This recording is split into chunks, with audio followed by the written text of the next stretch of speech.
Thank you for that warm welcome. I am indeed a great friend of the Mental Health Foundation of Australia.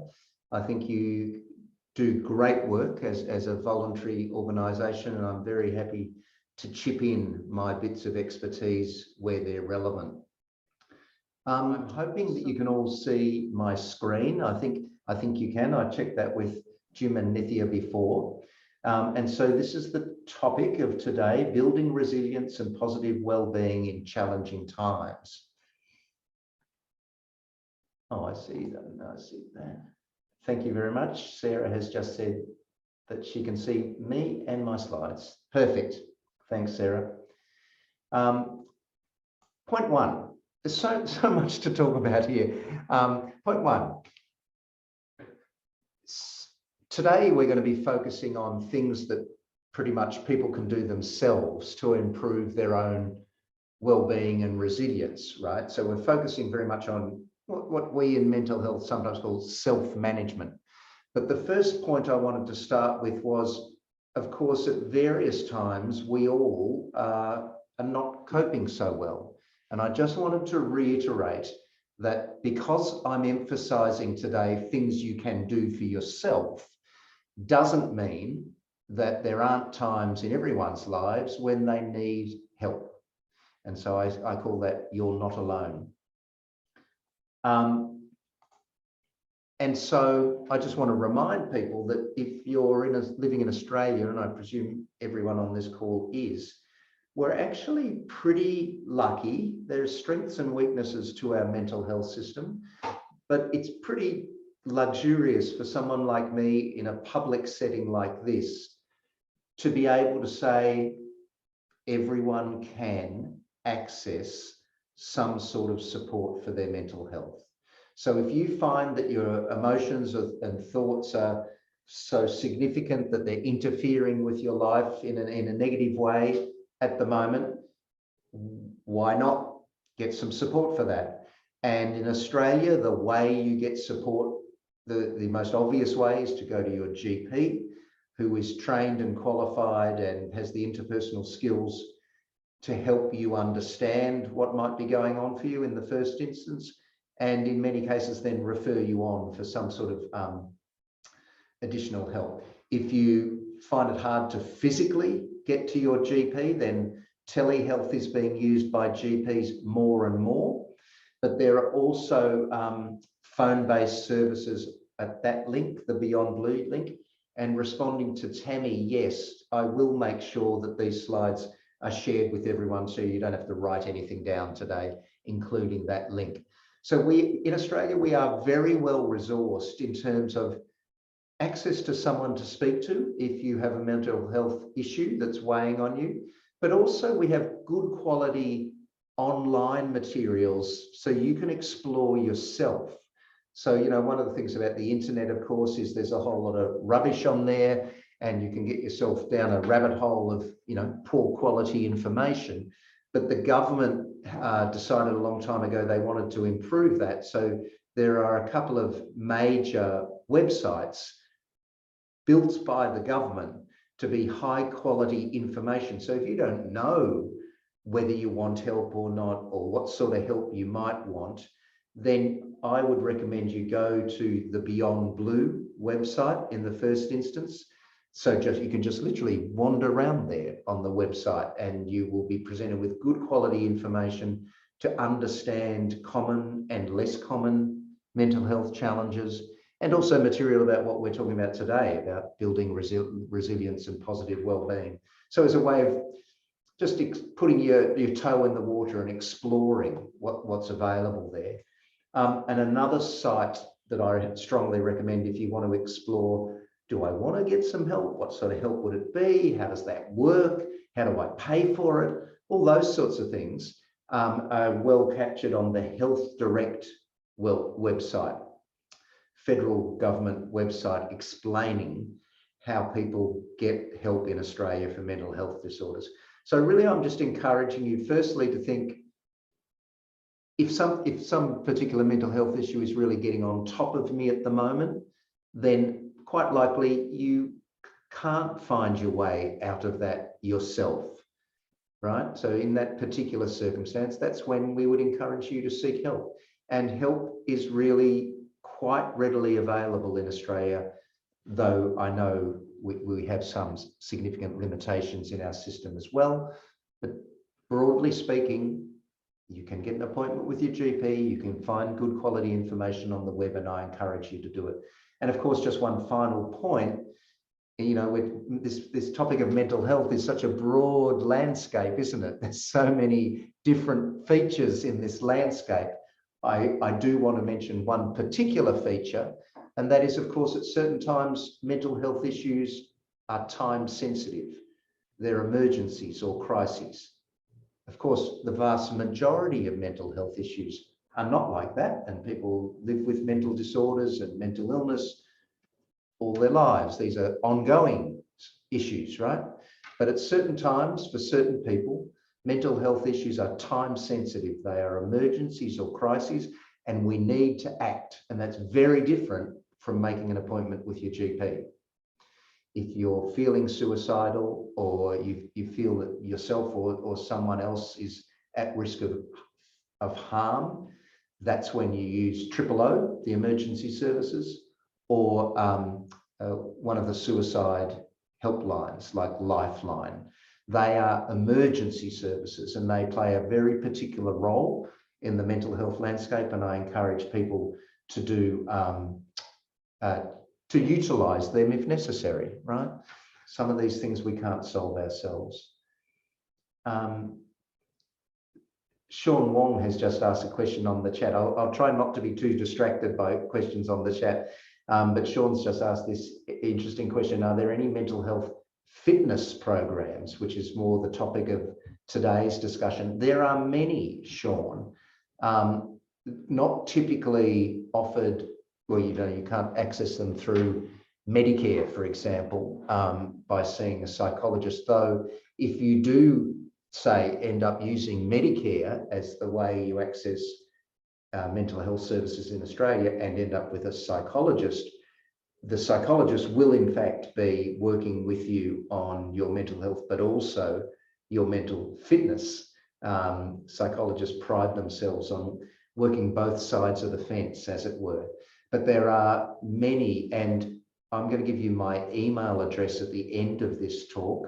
And if anyone wants direction to some good starting points for resources, I'm happy for you to contact me and ask for more details about that. So I've already mentioned this core idea that I just want to make explicit.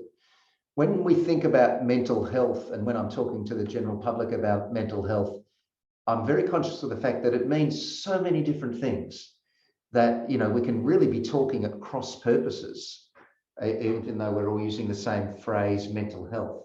And one useful way to think about this space is to map it in 2 dimensions. And so in this figure, I hope you can see my pointer. This dimension here from the vertical dimension on the slide is the dimension of positive mental health, which goes from high to low, positive mental health. And the horizontal dimension in this figure is called mental illness, and it also goes from high to low. So at the high end of mental illness, someone is experiencing a heavy burden of mental illness. At the high end of positive mental health, someone is experiencing, you know, a heavy richness of positive mental health. But the important thing about this 2-dimensional figure is that you can have both mental illness and positive mental health, right? So for example, someone who may have a mental illness, I work a lot with people with bipolar disorder, for example, a chronic mental disorder, which people live with throughout their entire lives. So they have a mental illness. It's a fairly it can be a serious mental disorder. It can be very functionally impairing. But I can also ask the question of that person, how is your positive mental health? How is your well-being? Because that can vary. 2 people with the same mental illness can have varying amounts of positive mental health. And that's a really important distinction because, as Sean raised before, the sorts of treatments or the sorts of help we would give someone for their mental illness, and in fact, we call those treatments. That's, you know, medication treatments, CBT from a psychological perspective, etc., etc. Those interventions are not the same as we would to build positive mental health, right? So you wouldn't go to a psychiatrist if you wanted to build resilience and well-being. They're not particularly trained in it. Though you know, I've got lots of mates who are psychiatrists they're not silly, so they're also aware of these things, but that's not their particular expertise. Their psychiatrist's expertise is really around mental illness. As I said before, psychologists tend to pitch themselves as sort of having expertise around both mental illness and positive mental health. That's how they're trained. But today's talk is really focusing, we're not going to talk about the treatments for mental illness, but we don't want to deny that mental illness exists, and people do vary on that dimension. It's an important dimension. It's just not the topic of today. Today's topic is more helping people, and again, focusing mainly on self-management, things you can do yourself to build resilience and well-being, or to build positive mental health. Hope that makes sense. So let's get on to that topic. I first started giving these sorts of talks a couple of years ago when COVID hit, and so people wanted to talk to psychologists about maintaining wellness during COVID, and I've given a couple of talks to the Mental Health Foundation about that, and other organisations, and it's actually it's a topic I've got more and more interested in. As a clinical psychologist, I've focused mainly on mental illness and its treatment, but more recently, over the last 5 or 10 years, I've got more interested in the power of, even amongst populations that have mental illness, focusing on their well-being and quality of life and developing interventions for that. So this is, of recent times, become one of my favourite topics to talk about. So let's talk about building resilience. And the first point to make is this. As I say, I started out giving these talks in the context of COVID. And I think this still matters. Resilience is a concept that refers to your ability to stay well in the face of adversity, right? In the face of difficulties. And obviously we have population level challenges like COVID and the consequences of COVID. We have population level challenges like uncertainties generated by the war in Europe, uncertainties generated by climate change, population level things that we can be concerned about, and some of which directly impact our lives, like the economy, like unemployment, like in my case, the university sector being in a bit of a mess since COVID. But these are large scale things that many of us share. And in a way, they're good because they're easy to talk about because we all share them, like we share the weather. But of course, resilience also refers to managing challenges that are just for us, personal challenges, whether they be physical health challenges or challenges with relationships, challenges in our roles at work or as parents or caregivers, whatever, challenges with our mental health. Resilience refers to the capacity to find our way through challenges, whether they be public or private. And for me, one of the most important places to start this story is with Stoic philosophy, the Stoic philosophers from ancient Greece and then Rome. The word Stoic, in the sense I use it, is not the same as we use it in general English. In general English, the word Stoic means hiding your feelings. right? I don't mean that at all. And that's not what Stoic philosophy refers to. Stoic philosophy is a view that says life is challenging. Events we really don't want to happen do happen. Adults have to get their head around that.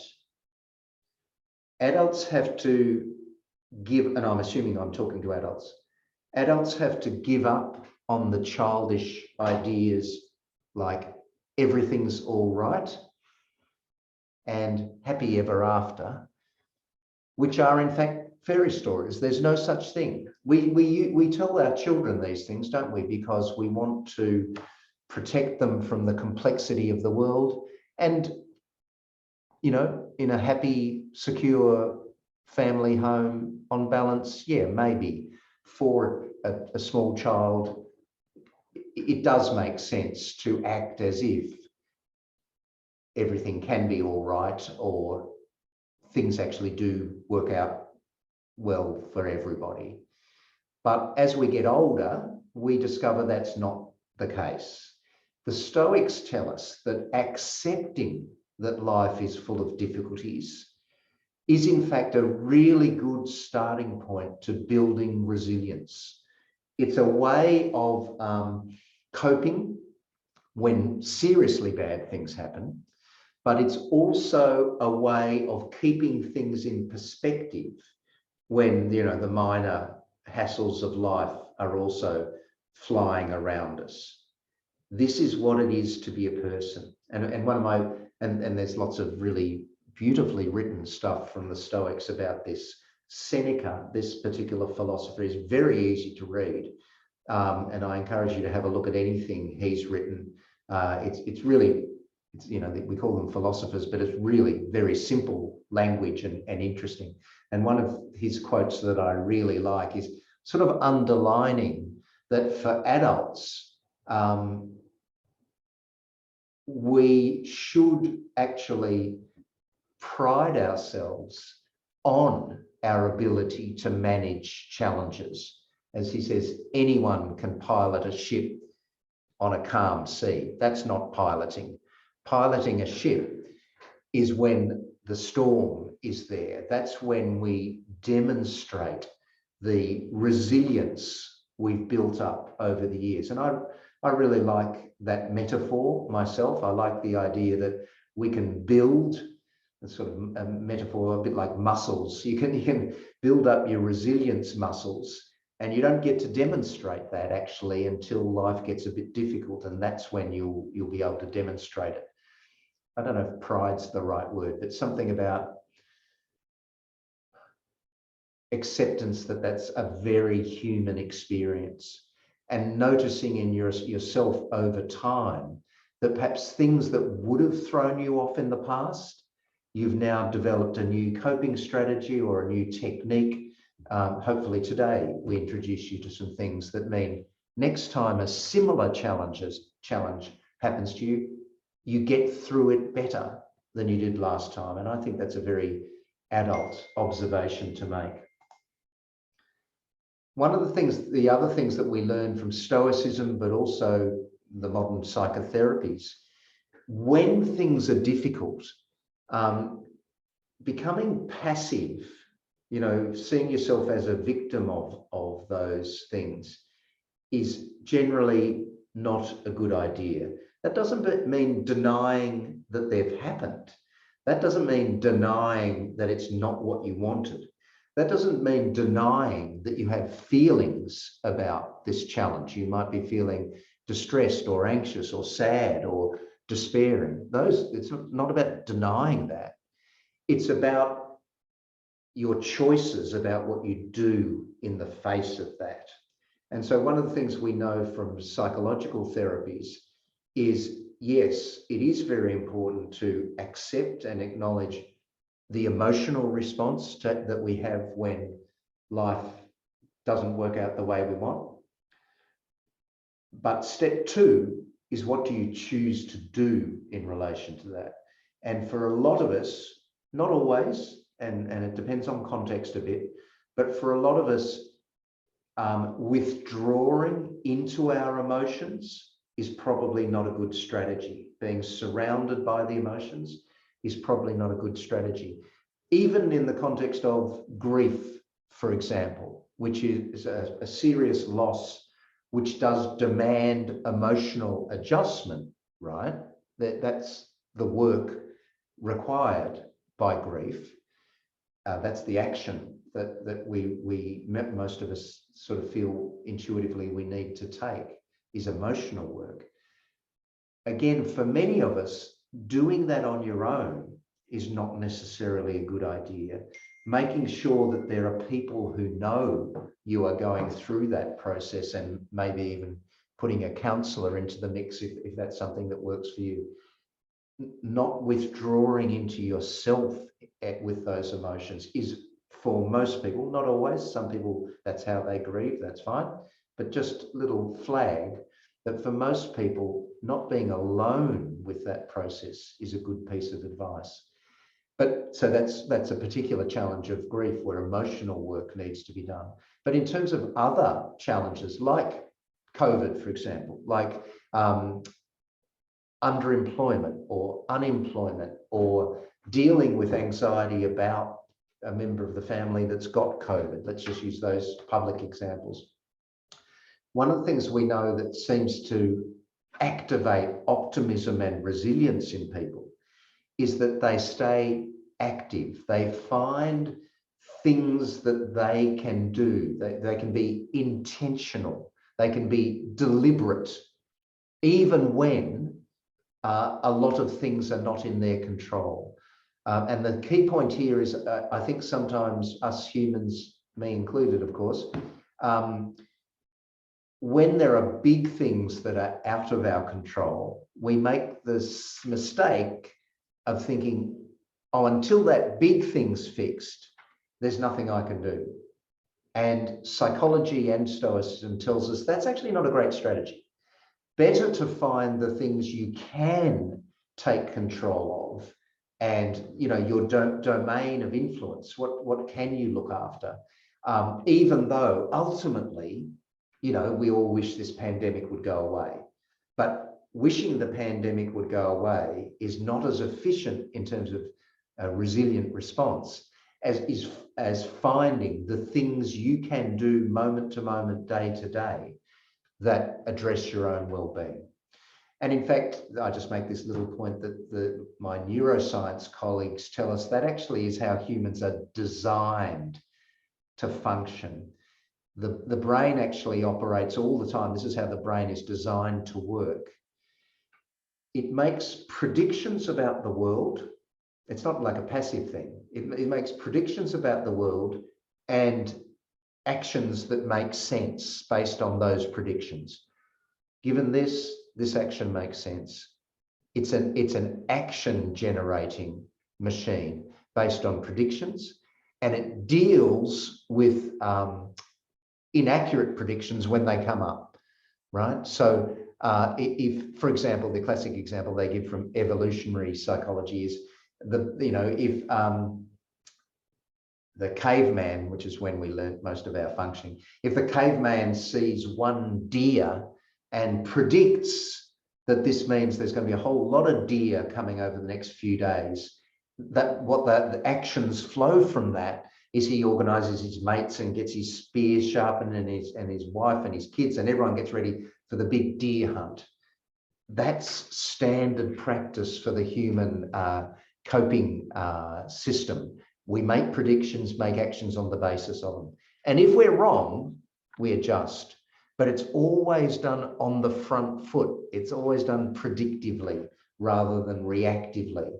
And so it's no surprise that we find in psychological therapy and other well-being approaches that encouraging people to stay on the front foot, you know that metaphor from cricket, stay active in the face of challenges, that really seems to help most people most of the time. And this focus on control what you can control.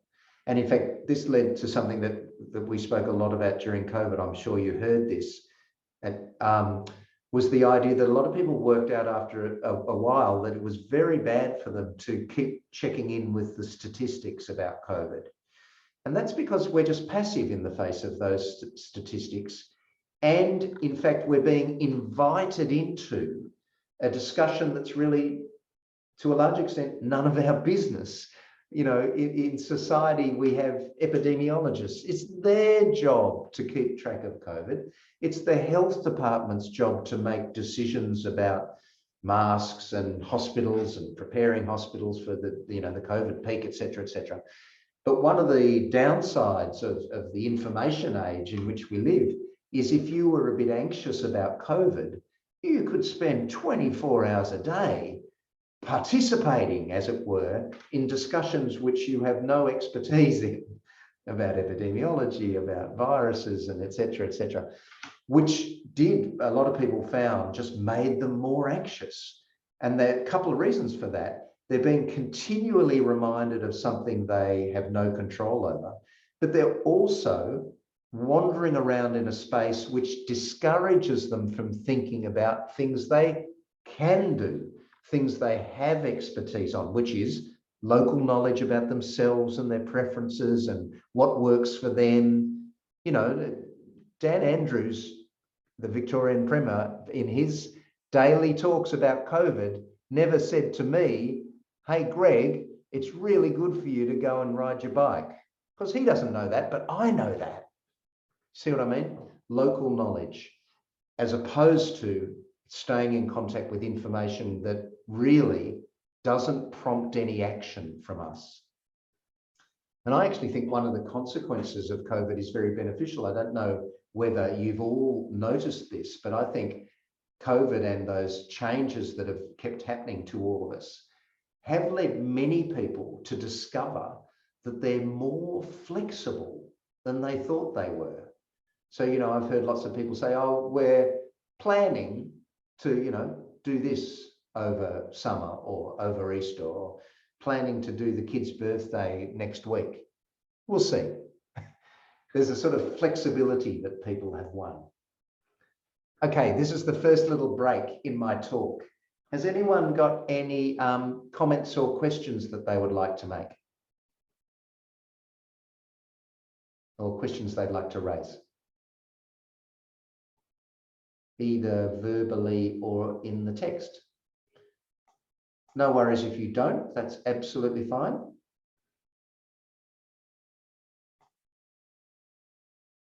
Okay, there'll be another chance later if people have any questions or comments to make. So this is actually the guts of this talk, the main bit, where I've synthesized 3 or 4 major different approaches to well-being improvement. And so I've drawn from positive psychology and some mindfulness stuff and well-being strategies that people have used over millennia. And I just put it together in my own language, just as a way that I could help remember it. And I come up with this acronym, HOPE. And so the H, the O, the P, and the E are the 4 broad domains which give us strategies for developing resilience and improving well-being. So let's look at the first one, H. And that is health.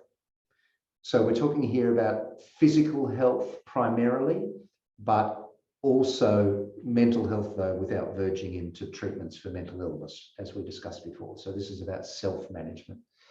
And step 1 that most people say is there's a set of skills, and I actually have given another talk to the Mental Health Foundation of Australia about stress management, and we may do that again sometime. But there are some core skills about managing anxiety and stress that most of us need. And my short sort of summary of that is, if you are someone who doesn't yet have a stress management technique that fairly reliably works, then you should do some homework. Most people who are prone to stress, Some of us are much more stress prone than others. I'm very stress prone, and most of the people I know are, and most of the people who work in psychology are. It's just the sort of the neurotic end of the spectrum that we all tend to be on. Most of us have found at some stage in our life that we just needed to learn how to manage anxiety and stress. And there are lots and lots of different techniques. You know, we talk a lot about meditation and mindfulness and progressive muscle relaxation and guided imagery for managing anxiety in the moment. But there are also a set of techniques for managing risk of anxiety, so managing chronic stress or managing the chronic risk of becoming anxious. And that's where we start to talk about things like exercise or daily meditation practice, right?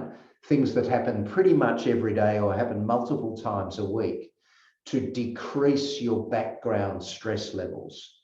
And those skills are different from the in-the-moment skills that people use when they are starting to panic about something or having an irrational response to a threat, or, you know, an entirely understandable response to a challenge like an exam or, you know, a stressful interview or a stressful discussion with a friend or a partner, right?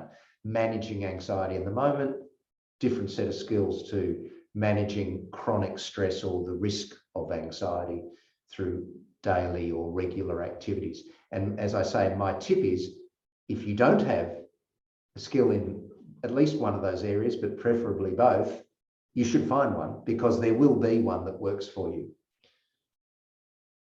Willie Hayward is mentioning EFT tapping. And he makes the very useful point. I'd love to talk further about that. Some of these anxiety management techniques, it's very important to start them early in the anxiety cycle. Really difficult to get on top of physiological anxiety once it's got some momentum, and many of the anxiety management techniques really need to be practiced so that you can firstly notice when anxiety is rising for you, get on it early and drop the technique in early. Timing matters in some of this stuff. So thank you, Willie, for that really important point. The second thing that in terms of health is those general lifestyle things we all know about: diet, sleep, regular exercise. Daily routines. Some people got more conscious of this during COVID when maybe they were working from home or lifestyles were disrupted. Mental health, there's a strong association between leading a more regular lifestyle, by which I mean getting up at about the same time each day, 7 days a week, not 5. Going to bed at about the same time each day, 7 days a week. Getting out of the house at about the same time, having lunch at about the same time. That stability of timing of daily activities across days, that's what we mean by strengthening daily routines. And it does correlate with mental health and well-being, especially amongst people with mental disorders, right? It's particularly useful for them because they have challenges around routines. Unemployment, for example, is common.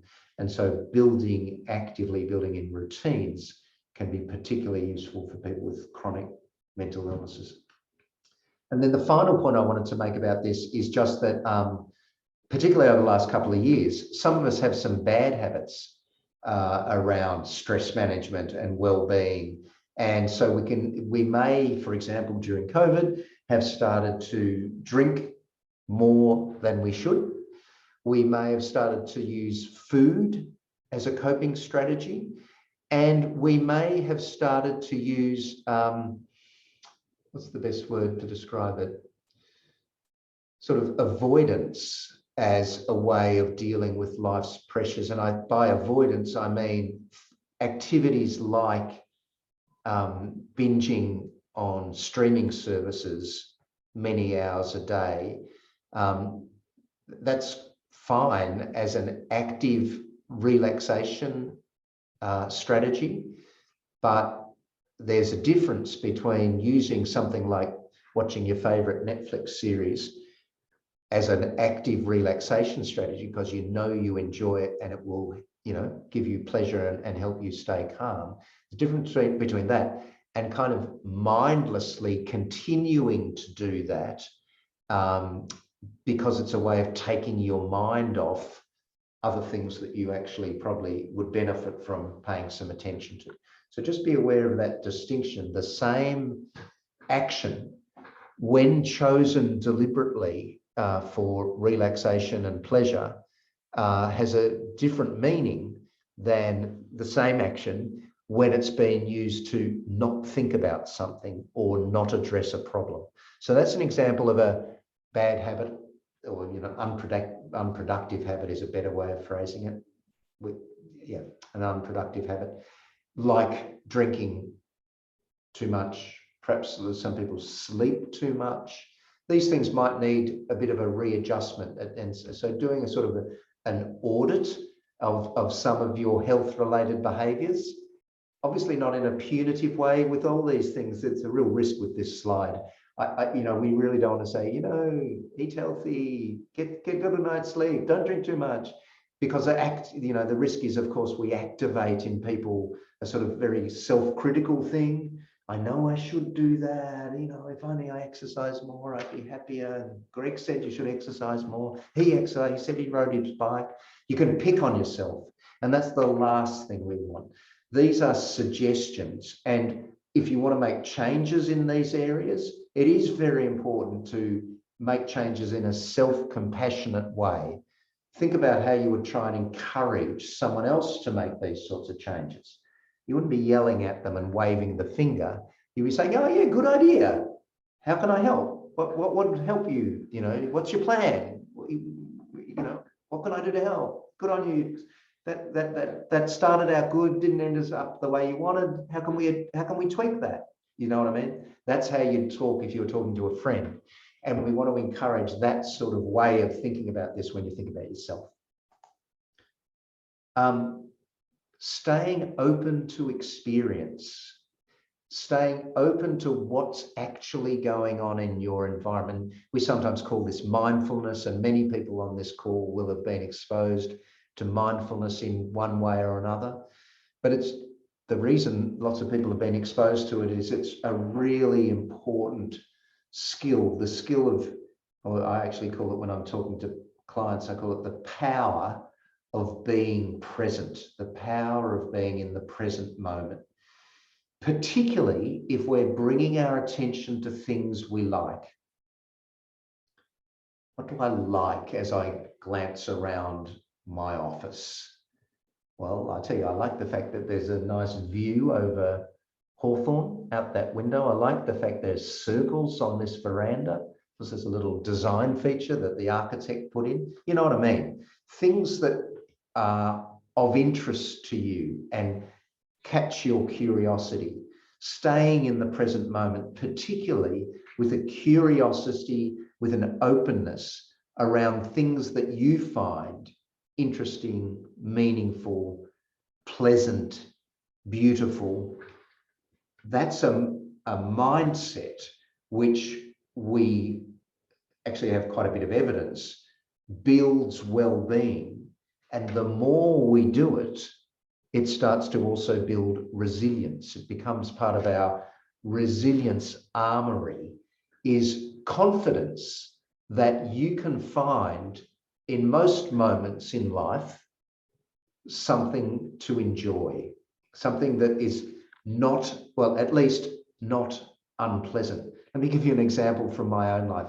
I do ride a bike. I ride a bike to and from work, and I really do not enjoy being stopped and having to watch the traffic go past. It's loud and it's unpleasant, and traffic's a bit scary when you're on a bike. And I found myself really getting het up about that, I was really getting really not happy about watching the traffic roar past. And then I did this trick. I thought, okay, I'm going to look for the nicest car I can see. Problem solved. I just take a different interest. I just bring a different perspective to the same situation. this thing about staying open can also have, not just in the moment, can also have a longer time frame considerations. Staying open to who you think you are, staying open to, you know, when people say, hey, do you want to try this? Or do you want to see this movie? I know it's not the sort of movie you normally see, but a couple of people have said it's good. Do you want to give it a go? So in my frame of reference, I call that being open to different ideas about who you are. So potentially staying open to a possibility of discovering things about yourself which currently you do not know. And if you speak to, we do at Swinburne, we do a lot of research with older adults, and we do discover that people who are older, one of the strong predictors of whether they describe themselves as living well or not, and whether they describe themselves as resilient or not, is whether they have this sort of longer term mindset of continuing to learn, of sort of thinking that the project of themselves is not complete, even though they may be 70, 80, 90 years old. The project of themselves is still a work in progress. And so keeping open to broader definitions of yourself. And then I just wanted to put up this, you know, we're talking about the aspect of well-being that's to do with pleasure. I mentioned that before, about shifting distress and anxiety more to things you find enjoyable. So that's one aspect of well-being, is the pleasure aspect of it. And it's kind of useful once we think about that to start to differentiate between, you know, what do we mean by pleasure? And so this is just a sort of chemical story, but the key point of it is that we can think of at least 4 different types of happiness. And I think these will make perfect sense to you when you think about them, the behaviors that go with these different types of happiness. I don't particularly care about the hormones and the chemicals that underpin them or correlate with them, because unless you're interested in that, doesn't matter much. They just correlate. The behaviors. So there's a difference between the sort of happiness you get from completing a task, like finishing the dishes, versus the sort of happiness you get from exercise, the mood stabilizing.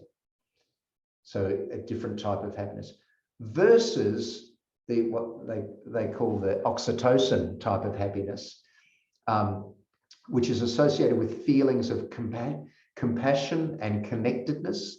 That's the feeling you get when you have gentle contact with other human beings or animals, undefended contact with other living creatures. I suppose it could be trees as well, but we normally think about humans and pets. You know that feeling when there's a cute dog at the supermarket and you know, jumping around because it's a puppy and you pat it. It's a very different type of happiness to the happiness you get when you finish your 10 push-ups, or the type of happiness you get when you finish cleaning the kitchen, right, and your job's done. And then finally, there's the endorphin type of happiness, which we get from particular type, like things like comedies, which have a sort of almost a sense of relief, or release, that, you know, laughing, that sort of thing. We get a very different type of pleasure from that. Oh, okay. And so Willie's got another idea about the role of microglia in the healing process. Thanks for that, Willie. So I just wanted to, start us thinking about one of the facets of well-being is around the feelings associated with well-being. So we turn our attention to happiness, and within that, one of the good ways to start to become expert on something, anything actually, is to start to make distinctions about it.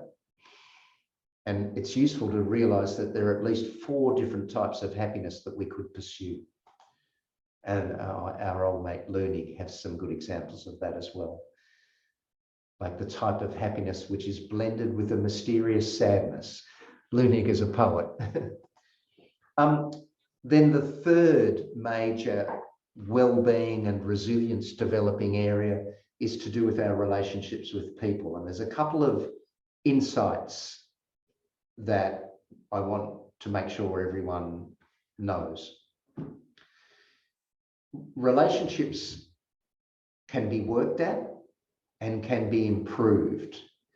We can choose to address problems in relationships, and we can choose to deepen relationships. And this is a skill set that some of us have. We were just lucky being brought up. We saw people doing it. Or maybe we went to a therapist and they told us how to do it. And others of us just do not have many skills around this area of life. And relationships, for those of us who don't have many skills, just seem like kind of a mysterious thing. You're either lucky or you're unlucky. They're going well, they're not going well, but it's not a matter that I have any control over. It's actually really useful once we realize, no, actually, there are things you can do to make relationships work better. Like, for example, being open with people, like sharing your experience with people, and sharing it appropriately, sharing it in a way that the other person can hear and is not overwhelmed by. So that involves making good choices about when and where and with whom you share, right? So there's all sorts of, that's just one example of ways we can choose to deepen our relationships. Another trick, and it goes very similar to the sorts of ideas we were talking about on the previous slide, is be aware of those little moments, those gems of connection, when for whatever reason, you actually do feel really comfortable with another person. And it could be, you know, the woman giving you, or the man, the barista, whoever it is, giving you your morning coffee, and they make a joke about the weather, or you make a joke about the weather and they laugh. Tiny little things. Or the bus driver who is nice to you when, you know, he waited 10 seconds so you didn't miss the bus, and you say thank you to him and he says, that's fine, not a problem. These tiny little examples of where relationships are, or connections to people are going well. Again, bringing your mind to fishing or hunting for those things, being aware of these small moments that you could, to use another framework, be grateful for. You know, I had on balance, it wasn't a great day, but there was this occasion with the bus driver. It was nice. It was nice that he waited, and he responded well when I said thanks. It was a nice moment. So that's another aspect of improving the relationship space, is keeping on the lookout for things that are pleasant examples of that complex dynamic between people when it works, right? Another key point that some people know and some people don't, many people complain that they are lonely. It's a very common thing that people say is not working for them in their lives. And it's important to distinguish between loneliness to mean I don't have relationships versus I have relationships and they actually don't work for me or for the other people in the relationship. Obviously, they could both be issues. Both those things could be issues, but the solutions are very different. If I don't have relationships, I need to put in work to, you know, join up with communities, find like-minded people that I could share activities with, volunteer, just create more people I know. But for many of us, we do have some relationships, whether it be family or one or two friends. And what we mean when we say we're lonely is we don't feel seen or heard or feel connected to those people. And that's what needs to be fixed. And then finally, in this relationship space, one more thing. One of the tricks that we know really improves well-being sense of self and therefore becomes a resilience habit is actually paying attention to the needs of others. So, and I don't mean this in a prescriptive way. I don't think someone is a better person if they're always giving. That's not what I mean. What I mean is there is something about paying attention to others and their needs and holding them in mind that seems to increase well-being in people, both the person doing it and the person receiving it. So it's well worth trying if it's something you don't find yourself doing much. And then the final step, I just want to, and we've got just time to do this, and I'm sorry, we'll probably go a little bit over if we want to take some questions, but this is the final major point. All of the things I've just been talking about, we've been talking about staying active in the face of uncertainty, and many of the themes I've been talking about over the HOP have been about you doing things that people can do themselves to stay emotionally well, to stay healthy, to stay open to experience, very much about actions you take.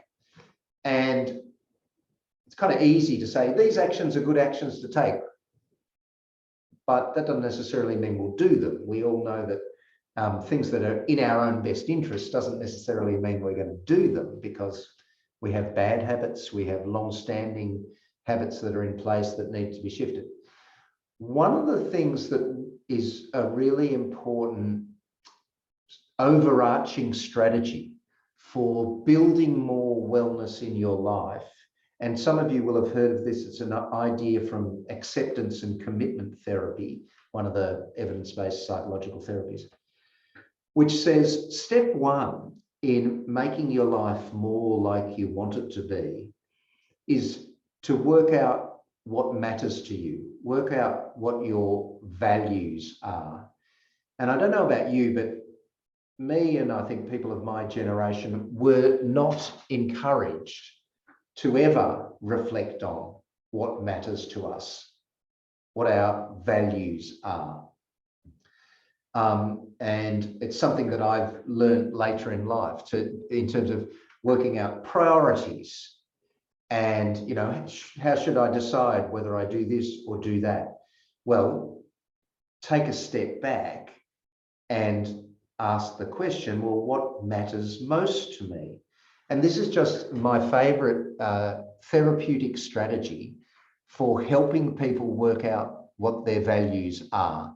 There are many different strategies for working out what your values are. And again, I'm happy if you want to contact me, I can direct you to some places where you can get strategies and tips and resources. But this is my favorite. And it might sound a bit maudlin or a sad thing to do, to think about your funeral. But a eulogy is when people speak about you after you've died. And this is an exercise where you think, what do you want people to say about you? Because you can see how that works, right? What you want people to say about you does point to what matters to you, right? So maybe you want people to say in your eulogy, she was really rich. She had lots of money. Maybe that wouldn't be a value for many people, but it would be a value for some. You might want someone to say at your eulogy, she had a great sense of humor, and give lots of examples of that. Maybe that's something you really value. You may want people to say, she was incredibly kind, and give lots of examples of that. Or you might want the people to say, she was really creative, or really intelligent, or really flexible, or really generous, or really thoughtful. Could be anything. And I'm not saying any of these are higher up some moral hierarchy than others. This is just working out, what would you like people to say? And the other thing that so I hope you get how that works. But the other way this works is if we are having some difficulties in life and we've got some habits that don't work for us, and maybe we're juggling chronic illness, physical or mental, and sometimes it can feel like we're stuck and there is no progress. Another little version of this that I like people to think about, and it does also help you clarify your values, is in 2022, right now, this year, when your eulogy comes around, what would you like people to say happened in terms of something you did differently in 2022? Something where you changed course for the better. And what does that tell us about your values and your overarching compass in life? Something where you deliberately, after potentially many years of living on this planet, and something's working and something's not, and with the normal struggles that adults have and the normal successes and pleasures and satisfactions that adults have, in 2022, you did something different. There was a bit of a change of course, a deliberate change of course. And what does that tell us about you and your values? You prioritize something, or you return to something you thought you couldn't master or couldn't fix, or a habit or something that you'd sort of for years believed, well, I'm not the sort of person who gets over that. I'm just not that sort of person. What could it be in 2022 where you chose to change course slightly, and that captures something very meaningful about you? Working out what your values are gives you a compass for making decisions about these smaller actions that we've spent much of today talking about. Where do you want to put your energies? What's the priority? Okay, thanks for listening. Key points that I would like people to think about, if you've been listening, I hope you have, I hope you found it useful. We can build resilience, and that can happen whether we have mental illness or physical illness or not. We all have access to things we can do to build well-being and resilience.